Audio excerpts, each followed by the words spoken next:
જેટલા જેટલા ભેળા બેસીને મારી ખોટી વાતો કરશો વાલા અન વેરી ભેળા મળીને પીઠ પાછળ ઘા કરશો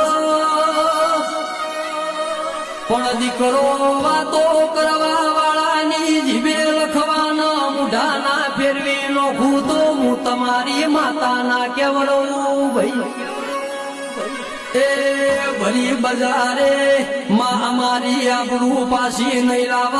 તો સુધી અમારો રદો વળશે નહીં હાથનો બાવળિયારો